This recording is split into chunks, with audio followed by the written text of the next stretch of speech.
Ready? Yeah. Okay.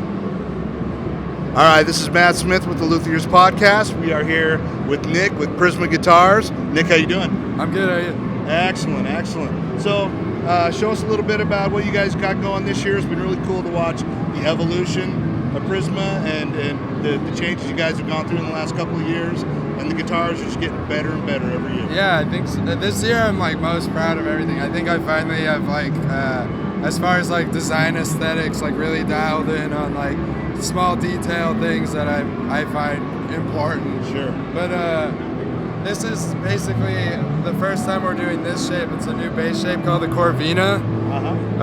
It's kind of like on this side of you. Of course.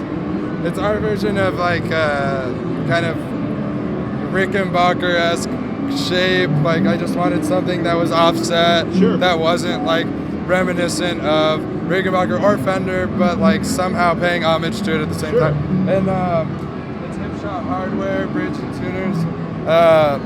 We got McNelly pickups. He makes these in Canada. I don't know. You're probably familiar. And yeah, this is the first one of this kind. Very cool. Yeah. As far as guitars go, this is a new shape called the Matsonia. This is our biggest push for this show. Is that we got this one. I got one right here, and then I have another one right here that we didn't make out of skateboards. We actually have two guitars not made out of skateboards to just show that we're guitar builders. Sure.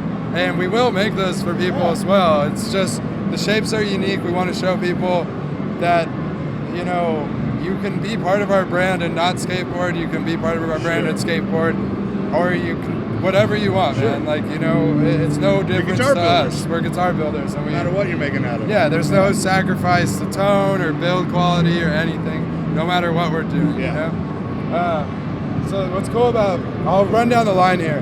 What's cool about this one is we're able to do like a monochromatic finish over this rainbow pattern that you're familiar with from past years and stuff like this. So this actually sanded through would become rainbow, but we can now spray bursts, we can do anything, you know, and it's cool to like tone it down from that, or if someone wants to get wild, they can get wild, you know, and we'll do the pickup inlays and everything too. Yeah, even fantastic. This, I even did this custom inlay on this. That's really cool. As far as last year's show, I think the Rosewood law like just went into effect for the CITES or whatever. I don't know how to say it, CITES. That was crazy because it was like right when NAMM happened, you know? And I wasn't prepared for it really and things like that. So now we've kind of taken Rosewood out of the equation, and I've gotten this source to get this is Brazilian walnut, and it's somewhere like tonally in between rosewood and ebony. And it's reclaimed also, like the boards are reclaimed, but this Brazilian walnut's reclaimed from the original Coney Island boardwalk. Wow. Yeah, we have like a good amount of it right now. Behind it, yeah, and it has the same look, and it's like super tight grain, and I just think it almost looks like manufactured. I didn't even know it existed. Like, never heard of it before until now, and I love it. It's like that's what we got on like all the stuff right now. That's awesome. So let me grab this. Yeah, you want to grab the guitar? You guys. Let me grab this last one here. It's beautiful. As far as these Matsonias, yeah. So this is like the example of us not using the boards, right? So I'm pretty proud of this. Yeah. It's somehow, I think somehow this shape is like, it looks old. It looks like I've copied something, but I guarantee you I drew this as well. I drew this from scratch. Yeah, and I just couldn't believe it. I was like, dude, this looks like I'm familiar to me. I don't know what. It definitely has reminiscent qualities. Yeah. It's like a Telecaster SG Jaguar hybrid thing. But I think that's always our goal. We're trying to get something that's reminiscent, but at the same time unique. This is our other NAMM show. Everyone wants to play this. I don't know. Cool. I mean, I like this guitar too. But like, we have again the McNelly pickups where he did the custom inlay on the pickups where I sent him the wood and he built these in. I did the inlay and the fingerboard.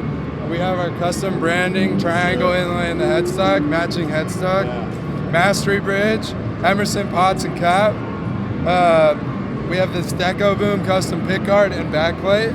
Cool. Or neck plate, and I actually make these knobs from scratch. I have a metal lathe, and I buy stainless steel, maybe 20 feet long, and I put it in my metal lathe, and I start knurling it, and I drill the set screw, tap the set screw, and put the little skate inlays in there, and then like sand it flush, and polish out the top, and now you have these, and I sell these.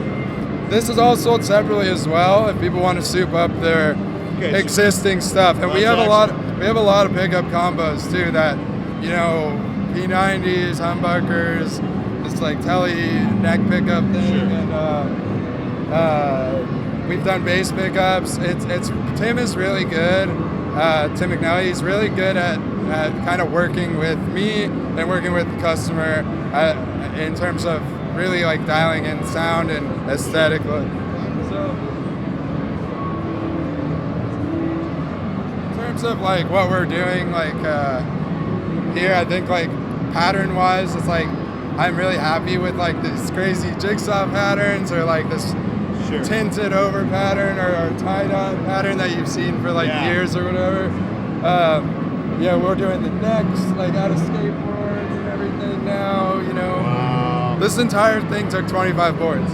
So and like even like little details like where we drill the jack flush inside the body and things like that. Like I think this stuff matters like so much. I don't know why it's like matter. Why it lacks like in other builds, you know, that I've seen. I think those little things will just are why we do this, you know, by hand and stuff like that. Is why you do it. Yeah, I mean, so I'm happy about it, and I think as far as patterns go, I have other ideas for next year already, where it's like you're gonna be like shocked by like how different you can make these boards look without like even do like you just cut it at a different angle or this or that or glue it, cut it, glue it, cut it, glue it, cut it. You can get these crazy one-of-a-kind patterns. Yeah, so it's kind of a never-ending palette of. Yeah, I mean, I don't see an ending point as far as like. Ideas. Yeah, things can get more complicated, but but it is what you put into it, right? So I'm stoked about that. And as far as like, you know, moving more into like not using the boards thing, I think I'm also gonna like push that more too for this next year. Yeah. I want to get people, you know, to value the design of the shapes, the sound of the guitars, like aesthetic of the brand, like in terms of like what I've created in like our proprietary stuff, like and shapes and things, other than the materials. But we'll always stay true, you know, at the same time. So. Yeah, you gotta have skates in there, man. So well, yeah. I mean, you know, I'm a skater, so. Yeah. And recently, I don't know if you guys heard, I did. I cut my fingers off, dude. I follow you on Instagram and everything, and I saw that. And I was gonna ask you how you doing. Pretty good. I mean, I got my cast off like 2-3 weeks ago. Okay. I had a bunch of pins in my hand. Those are all removed. I cut like multiple tendons in my hand and different fingers and stuff. This finger like literally came clear off at the knuckle. Like dangling, you know, but like super scary. But I got cut up to here, you know, pulled in and pulled out, and it's wild, man. Yeah. But I'm happy to have a hand. Be safe. Yeah, be safe. Safe with those tools, guys. If you guys are also Luthierist, just know that what I did was really stupid, and I'll never do it again. Yeah. Well, I'm glad you're able to utilize I didn't even do this building though. I did it repairing a tool. I just didn't unplug it, so it was my bad. And you know, I can't move this finger right now. We'll see what happens. But I'll be back doing this like no problem. Make a jig. You'll figure out a jig. Yeah, man. Work your way around it, man. I got this guy is helping me too. Yeah. You know, so. Wet Willie, behind the scenes. Yeah, Mr. Wet Willie. Dude, I've never called him that in my life. They said nickname. They said NAMM nicknames, and I was like, yeah, Wet Willie. I was like, I don't think I've ever even said that since I was like 5, but that's now this guy's name. Well, Nick, thank you very much. We're excited about what you guys are doing. The repurposing of the skateboards is just awesome. Yeah, man. It's, just one of those doing good things, doing the right things for the right reasons. Yeah. Great to see the evolution of you guys, and thanks for taking your time. We'll make sure we get you on the show. Yeah, I'd love Thank to, you, sir. dude. Yeah, thanks. I'll Okay. see you around. Have a good show. Okay, all right. Matt, Nick, and Wet Willie, over and out.